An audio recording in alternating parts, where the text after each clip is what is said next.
میں chief of army staff سے مطالبہ کرتا ہوں کہ جب پوری قوم قربانی دے رہی ہے تو آرمی کی طرف سے بھی یہ بات سامنے آنی چاہیے، خاص طور پر فوجی فرٹیلائزر اور اس طرح کے جو ادارے ہیں جو آئی پی پیز کی صورت میں کام کر رہے ہیں، وہ بھی اپنی کیپیسٹی پیمنٹ کو ختم کرنے کا اعلان کریں، اور اس کے نتیجے میں یہ میسج ہے جو پوری قوم کو جائے گا۔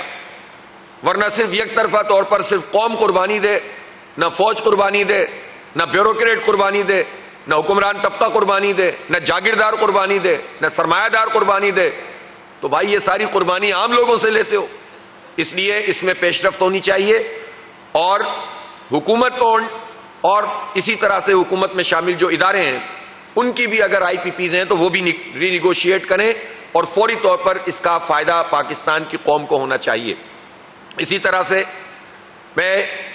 یہ ضرور کہنا چاہتا ہوں کہ جو پیٹرول کی لیوی ہے، جو 60 روپے اضافی ہر لیٹر کے اوپر آپ پاکستانی قوم سے وصول کر رہے ہیں،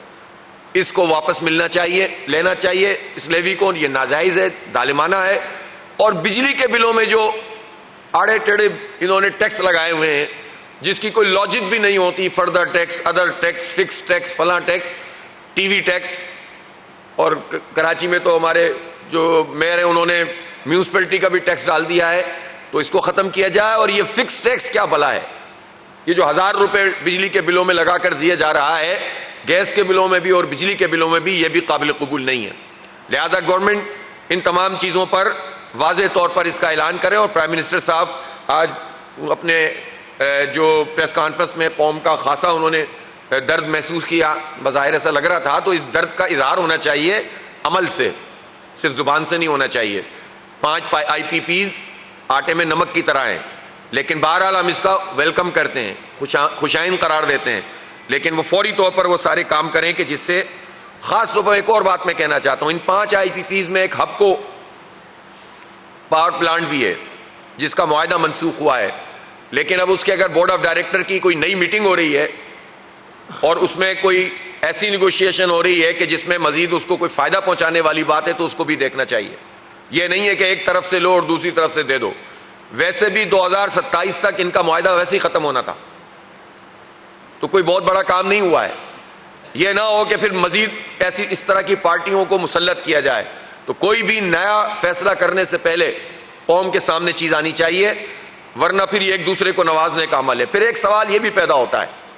کہ یہ معاہدے اگر منسوخ ہوئے ہیں تو ان معاہدوں میں کوئی خرابی ہے تو منسوخ ہوئے ہیں، اگر خرابی ہے تو اس کا ذمہ دار کون ہے؟ اس کا فارنزک آڈٹ ہونا چاہیے، تاکہ پتہ چلے کہ کون کون سی حکومت اور اس حکومت میں شامل کون کون سے لوگ تھے جنہوں نے وہ معاہدے کیے جس نے پاکستان کی معیشت کی کمر توڑ دی ہے۔ اس لیے صرف یہ کہنے سے مسئلہ حل نہیں ہوگا کہ ہماری بات چیت جاری ہے، وہ بتایا جائے کہ وہ بات چیت جو سب سے پہلے ہوئی تھی وہ کس نے کی تھی اور کس نے یہ عذاب ہم پر مسلط کیا تھا۔ اسی طرح سے جو آئی پی پیز کو ٹیکس سے، انکم ٹیکس سے ایگزمپشن دی ہوئی ہے، اس ایگزمپشن کو، اس استثناء کو ختم کیا جائے۔ تنخواہ دار کا ٹیکس ختم کرنے کے لیے اور اس کا اضافہ بھی ختم کرنے کے لیے تیار نہیں ہے،